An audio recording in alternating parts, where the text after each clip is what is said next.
Welcome back to another installment of the 5-Star Podcast of Wrestling. I'm your host, Sean Meyers, here, flying solo this week. Justin Lowery schedule would not jive with mine, so didn't want to wait any longer. Wanted to get to the HIAC preview for the upcoming show this Sunday. And right off the bat, before I jump into the match-by-match predictions, and by the way, Justin Lowery did send his predictions, so I will include those for all of the matches. It seems like a show that doesn't have a lot of anticipation, not, well promoted in my estimation. Only 8 matches announced thus far, and that is a very low number because in 2018, after WrestleMania, they went with the dual branded pay-per-views, and then they've also extended the shows in length. Usually you get, 10 upwards of a dozen matches. I think SummerSlam had maybe 13. So they're going to have to add something, I would think, to the pre-show. But even if they just go with these 8 matches on the main card, that still feels a little thin. So we'll see if they add anything else. But for now, I think it's a show that when you look at the card, you don't see a great show. And even, aside from what the matches turn out to be, the build towards these matches, I think, has fallen flat in many regards. But nonetheless, let's break it down, and we will begin with the biggest match, at least in the company's view. It is inside the cell. It is for the Universal Championship. It is the champ Roman Reigns defending the gold against Braun Strowman. And as you see there in that picture, and if you watched the Raw Recap SmackDown Summary combination earlier, you heard the explanation behind this. Mick Foley, the special guest referee, was added on Monday night. Why? Not exactly sure. Don't think it really adds much to this match, but you get that historical aspect of Foley being in it, the Hall of Famer, who was certainly most well known for his antics inside the cell. So you have Roman, you have Braun Strowman. Roman just captured the title at SummerSlam. In my estimation, it is really hard for me to see him losing it here. That being said, Braun Strowman's cashing in his Money in the Bank contract, and a lot of times they don't like to waste that. Now, they have recently with Baron Corbin not winning when he cashed in, but more times than not, the vast majority of cash-ins do lead to, a new champion. That being said, it's a little different this time because Strowman, despite being a heel now, as he became about 3 weeks ago, he's given the advance notice that he was using his contract for this show, so it's not the surprise, sneaky cash-in like we're accustomed to seeing. I'm going Roman Reigns, and, I don't think it ends this feud, but I just don't see Roman dropping the title this quickly. You spent so much time building him to finally win that Universal title for the first time ever. So for him to drop it in just about a month's time, it's just, hard for me to picture that. So I'm going Roman Reigns, and Justin Lowery also going with the big dog. I know he loves that nickname. So we are both going Roman Reigns to retain his title against Braun Strowman inside the cell. Will it be a good match? I don't know. It's going to be interesting to see how these guys use the environment. That's always going to be a big factor in a match like this succeeding. If they just have a regular match and don't really use the cell creatively, I don't think that the fans really would appreciate it much. They want to cheer Braun Strowman, but WWE's actually done a nice job making Strowman into a heel that people don't rally behind. But I can't imagine in a one-on-one scenario that they're really going to be going nuts for Roman either. Typically Roman gets his best face reaction as part of the Shield. At least for the start, this is going to be a one-on-one match, and the whole idea behind it being in the cell is to keep out the other duos, Ambrose and Rollins, Ziggler and McIntyre. I'm sure in some way those teams will factor in, but, to me, this is going to be a potential area where a match is overbooked because you're going to have those outside factors. You're going to have Mick Foley. I think they're going to pull out a lot of different twists and turns in this one. But again, when I think it's all said and done, Roman walks out champion. Probably will continue with Braun after that in some capacity, but Justin and I on the same page thinking that Roman Reigns wins this one against Braun Strowman. The other world title match takes place on SmackDown, and this one should be a good one. It is AJ Styles and Samoa Joe. They had a terrific encounter at SummerSlam, but it ended with a DQ. AJ Styles kind of lost his cool. I thought that might have been the best match at SummerSlam. It was so good, and it left us all wanting more with how it ended. We're going to get more here on Sunday night at HIAC. This one, to me, is sort of hard to, decipher what's going to happen. AJ has been champion for so long. It's been almost a year. He won it, I believe, last November against Jinder Mahal. He's held it ever since. People thought Nakamura would knock him off. I thought maybe Samoa Joe would win it at SummerSlam. So I think that the consensus is this might continue for another month or so. For that to happen, either you're going to have Samoa Joe win the championship, and then AJ could get his rematch. You're going to have AJ Styles maybe disqualified or winning by dubious circumstances, something like that. Or you could do another no finish, basically, like what they did before. To me, I don't think Samoa Joe wins the championship, although I could see it happening. I think he's certainly deserving of being a champion, and I would have no problem with him hoisting the WWE title. I think Samoa Joe wins this match, but I will preface it by saying I don't think he wins the championship. So maybe he wins by disqualification. Maybe he wins by countout. If either of those happen, AJ retains the title. They can go forward with a third match and make this into a terrific trilogy, which is, what we see a lot of times when there's, a marquee storyline. It doesn't end after one match. Usually doesn't end after two matches. So I think we will see this one again. I believe, if I'm correct, they've already promoted this one being at the Super Show in Australia. So I think somehow Samoa Joe finds a way to continue this by winning, but I don't think he captures the title. Justin Lowery also agrees that Samoa Joe wins this one. I don't want to speak on his behalf. I don't know if he's thinking along the same lines where Joe wins and doesn't capture the title, or maybe he thinks that we will see a new champion. But we can agree Samoa Joe gets the better of AJ Styles in some way, shape, or form on Sunday night. And I think that this one probably will be the best match of the night. It's the one that I would say, personally, I think I'm most looking forward to. AJ and Joe work well together. They've worked together many, many times over the years, and this will be just another chapter in their great history on Sunday. And, while I personally would love to see a clean finish, I don't think I would be completely disappointed if we get something like SummerSlam where it's a great match for 20-plus minutes, and then they do something to kind of keep it going before they have that one final match to ultimately determine who wins this feud. On the women's side, there is a rematch from SummerSlam for the Raw Women's title. Ronda Rousey, now the champion, goes against Alexa Bliss, the challenger. I absolutely hated how the match unfolded at SummerSlam. Yes, you make Ronda look like a monster, but you made Alexa Bliss look ridiculous and just, a joke in the process. Did not like that. I think this one will be much, much more competitive. I don't know how Alexa's going to sort of get the upper hand, whether Ronda's going to make a mistake or maybe Alicia Fox, Mickie James will factor in helping Alexa momentarily.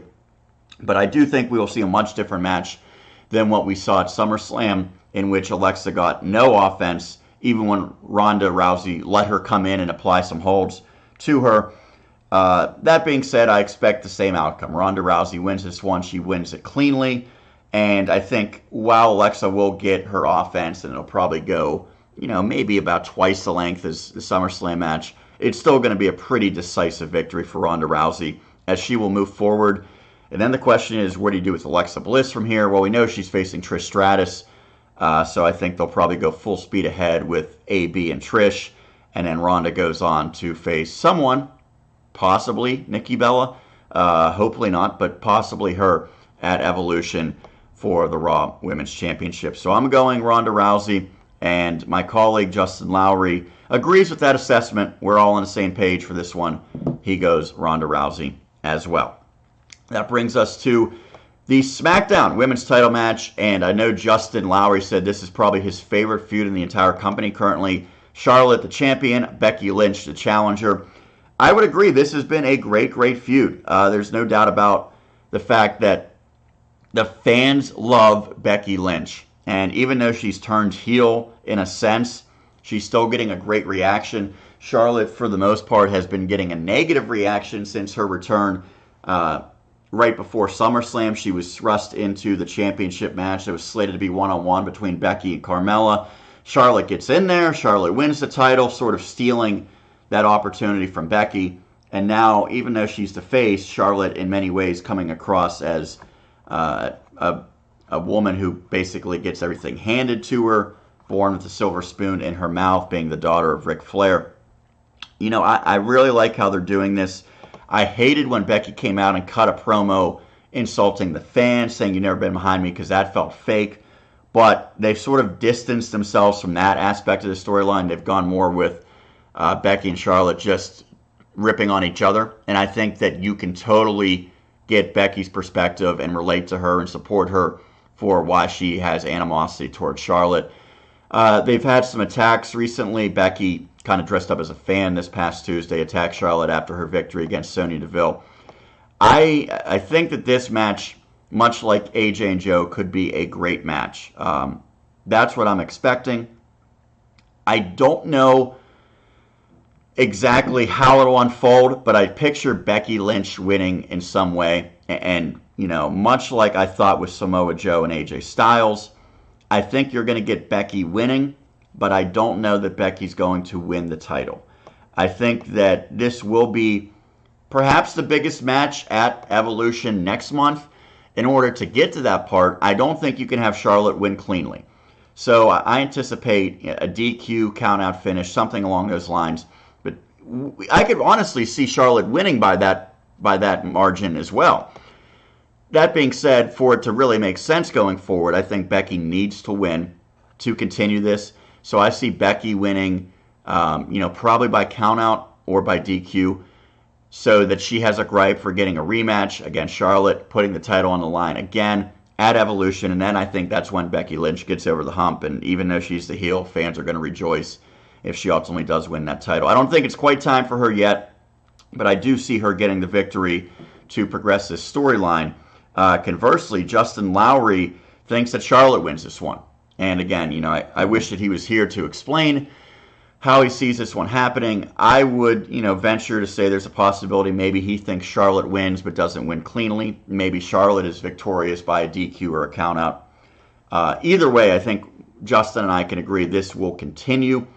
And, for it to continue, I don't anticipate getting a clean winner. Yeah, we could see maybe Charlotte win by a roll-up, something like that, where she sort of catches Becky off guard. But I'm going Becky Lynch, Justin going Charlotte in this one.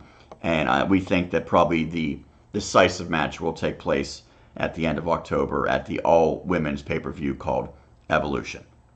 A match that does not have any titles on the line, but has a real personal feel, also comes from SmackDown. Yes, you get the sense that the bigger matches, and certainly the ones with the better storylines, are taking place from SmackDown.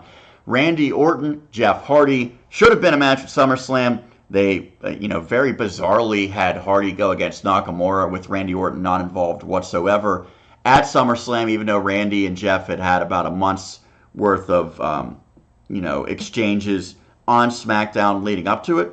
Well, now finally they get their one-on-one match, and these guys have been doing a great job. Randy Orton trying to sort of wipe away the image that Jeff Hardy presents, taking off the face mask, pulling at his ears.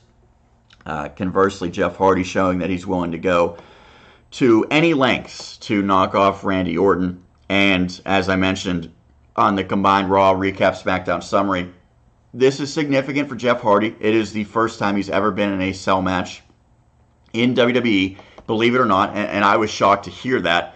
But I think he's going to do something spectacular, something death-defying. You hope and pray that he doesn't seriously hurt himself. I mean, this is a guy that's, seemingly always aced these big, dangerous spots. He's very, very good at executing them safely. I think we'll get another one here on Sunday.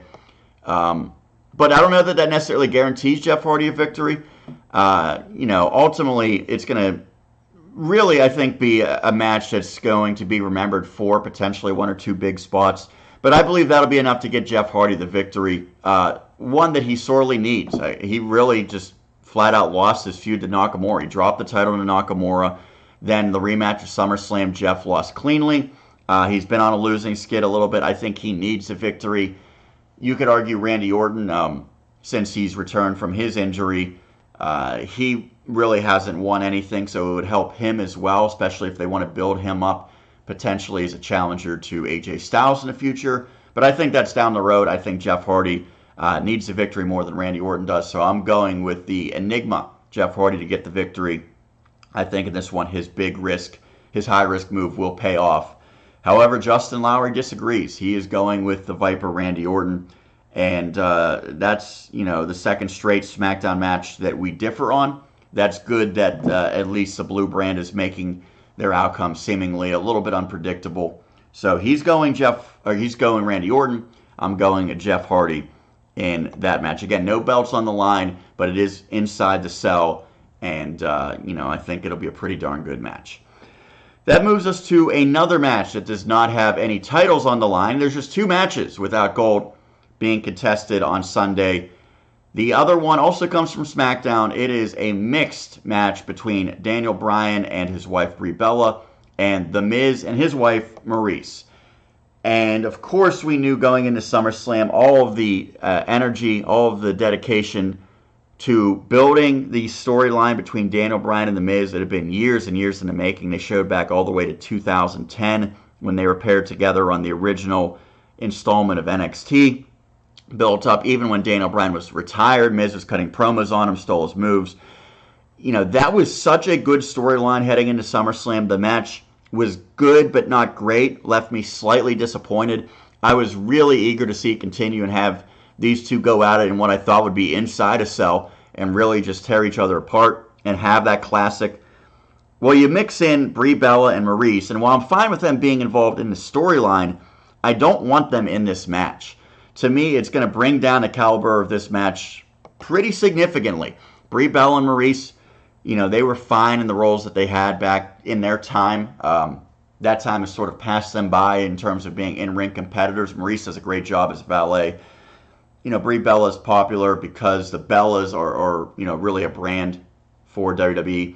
But her involvement has been just downright ugly since she's come back to the ring a few weeks ago.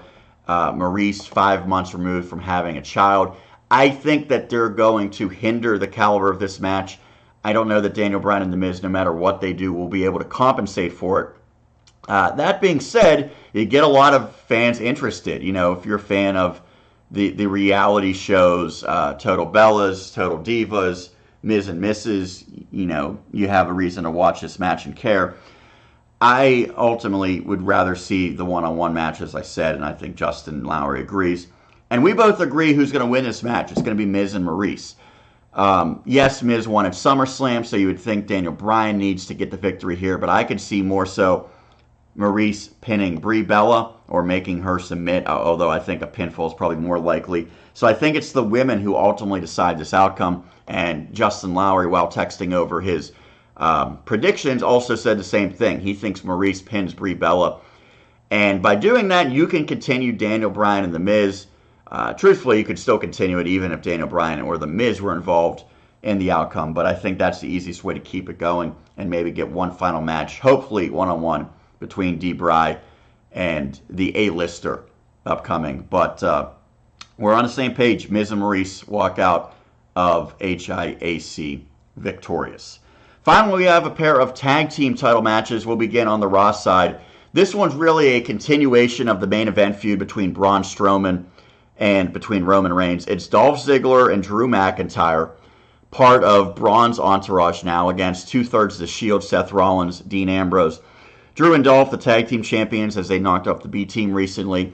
Conversely, Seth Rollins, the Intercontinental Champion. So, yeah, Dean Ambrose, he looks a little naked there. He's the only one without any hardware over his shoulder or around his waist. This is a match that, while it's for the Raw Tag Team Championships, that's really not the focus. It's about the Shield against Braun, Drew, and Dolph. That's what they've been playing up. whoever wins, they're not going to feel like true tag team champions. They're just, two guys together holding the title for the purpose of building up this, main event storyline. With that in mind, I believe you keep the title on Drew and Dolph. Yeah, they just won it, 2 weeks ago. I don't want to see it flip-flopped again to Dean and Seth. Doesn't really do anything for either team to have it, but certainly not for Seth Rollins and Dean Ambrose. Those guys are bigger than the tag team titles. I think for a guy like Dolph Ziggler, who's had an up-and-down career, Drew McIntyre, who's sort of new in terms of his return to the main roster, having those titles means a lot more for them. So I'm predicting them to retain. Justin Lowery agrees with me. We both agree that Drew and Dolph walk out as the Raw Tag Team Champions still. I don't know necessarily that they'll be long-term champions. I would hope that they aren't, but I think they'll get the victory. They'll certainly have to cheat to do so.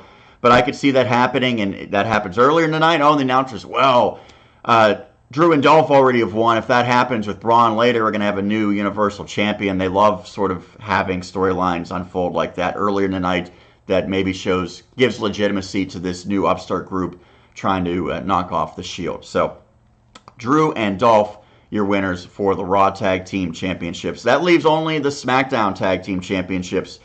And this one, it could be a darn good match to me. It's going to be overshadowed by the fact that it's really a storyline between Rusev and Aiden English. Those are the challengers known together as Rusev Day against the New Day.